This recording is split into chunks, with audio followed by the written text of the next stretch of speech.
Hi everyone, I'm Jack Crawford, and it's time to review Shovel Knight, King of Cards by Yacht Club Games. This is the fourth and final campaign for Shovel Knight, the retro-styled action platformer that was successful on Kickstarter back in 2013. But although there was clearly passion behind the project, I didn't like that first campaign very much. It's fine to have obvious influences, but the Shovel of Hope campaign leans pretty heavily on them and doesn't bring many interesting new ideas to the table. Since then though, Yacht Club Games have slowly been winning me over.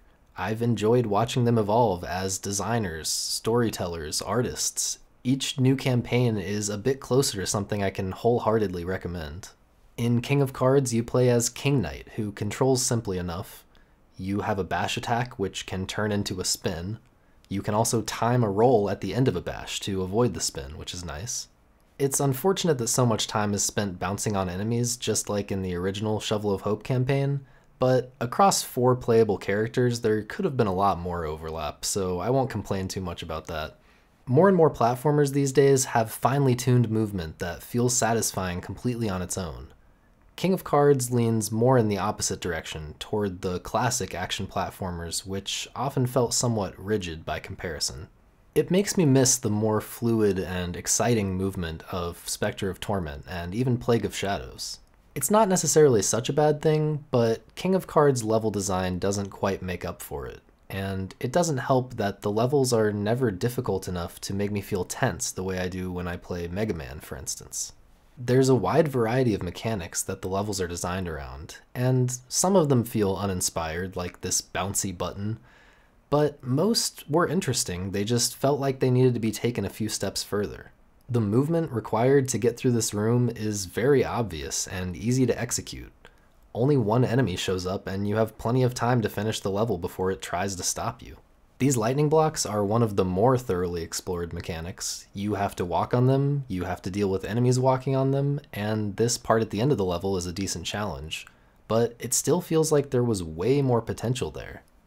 Also, that last bit was far above the average difficulty of this game, and even though I messed up completely, I was able to recover just by bashing, and even if that hadn't worked, I could have used an item to save myself.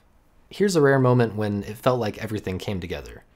The beetle is a unique element in this level, and on top of everything it does in the other Shovel Knight campaigns, it adds this surprise twist of moving back and forth. The spikes and lava raise the stakes and create tension. This enemy shoots at the perfect height to be as obnoxious as possible, so you have to pay attention and adapt to both the beetle and the enemies. And finally, the spikes on the ceiling at the end might catch you off guard right when you think you're safe. Again, if it weren't so easy to recover from platforming failure, this would be an exciting challenge. And I'm not saying every moment of the game has to be absolutely insane, but ideally every level would have at least one tricky part like this. The boss fights are similar. There are cool mechanics and patterns in these fights that I wish I had been forced to understand, like the water filling the room temporarily and how that affects fall speed in the Treasure Knight fight. But instead it happens a single time in a very short fight, and it doesn't matter that I messed up because hearts are flying everywhere thanks to an overpowered passive upgrade. A few late game bosses are a bit more challenging, and overall the boss fights are still an improvement over the other 3 campaigns, which all had items that trivialized most of the bosses.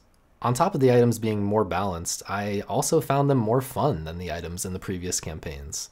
Another reason why the boss fights were still fairly enjoyable, despite being too easy. Then there's Joustus, the optional card game which you can spend quite a bit of time on. I thought it was pretty good. I like the basic concept, and I enjoyed figuring out the general strategies toward the beginning of the game. Over time, a ton of twists are introduced. Cards with special abilities, weird board layouts and rocks and holes in the board, bosses that do all kinds of wacky things. The card abilities were the best, in my opinion. They add a little bit of complexity and force you to understand new layers of strategy without completely changing the game. But some of them felt more like gimmicks. I definitely would have cut the rocks and holes and some of the weird board layouts. Also, I don't think there was much of a point to having both single and double arrows. I like what they did with the triple arrows. They're stronger, but they also have a significant weakness in that they disappear after 3 turns. I feel like there was room for another interesting type of arrow like that. instead of double arrows, which make single arrows almost obsolete. Now, a big part of Shovel Knight's appeal has always been that it's very charming, and this campaign does the best job bringing that charm to the forefront at every possible moment. Black Knight's turtle coming in and being used as a table stands out in my mind, and I found all the knights more likable than ever because of the clever ways they were introduced here, often when I wasn't expecting them. I liked the gloomy tone of Spectre of Torment, but I like what they did here even more. The silly, light-hearted vibe matches King Knight's personality, and I was surprised by how many times the writing made me laugh. It also works to partially cover up the more serious ideas behind the story. Without spoiling anything, I love how the serious side came out in full force at the end for a pretty hard-hitting emotional moment. That said, there is still a good bit of dialogue that should have been cut, the two biggest examples being the bard's ongoing song and the captain's ongoing story.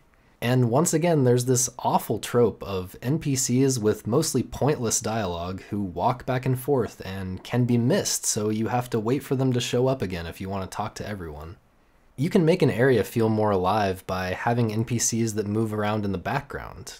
And that happens sometimes in King of Cards, so I'm not sure why they kept the ones in the foreground that have nothing interesting to say.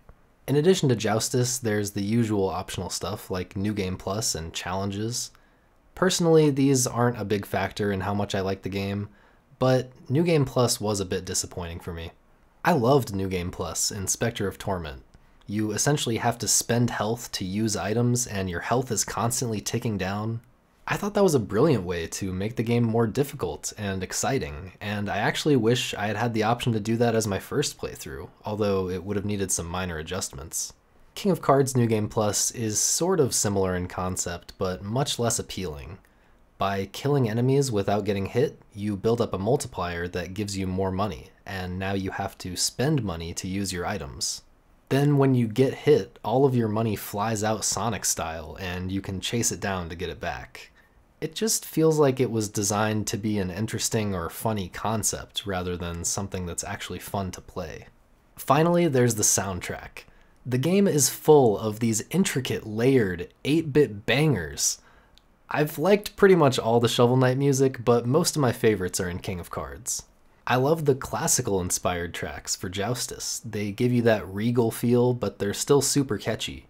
Jake Kaufman just has an incredible sense of melody, and he throws in so many satisfying little flourishes, like the crazy sliding bass that's featured prominently on the track Overlook Interlude. I could probably talk about the music for about 10 minutes, but instead I'll just link a few of my favorite tracks in the description.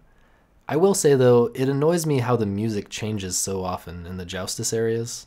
There's a song when you're walking around, a new song when you start a match, a jingle at the end of every match, then another song for editing your deck, which I did after almost every match. It just wears on me hearing all these jarring changes, and I've heard the first 5 seconds of the deck editing track probably 100 times.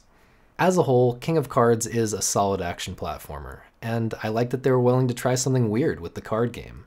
I have my share of design complaints, and it's a little too by the numbers sometimes, but I enjoyed my time with it, and if it looks like it's up your alley, I recommend it. Especially if you're not a fan of the brutal difficulty of some of the classics of the genre, you'll probably get more out of it than I did. And I'm giving Shovel Knight King of Cards a 6 out of 10. Let me know in the comments what you think of this one. Tell me what other new games I should review. Check out my other videos if you haven't already, and thanks for watching. I'll see you guys next time.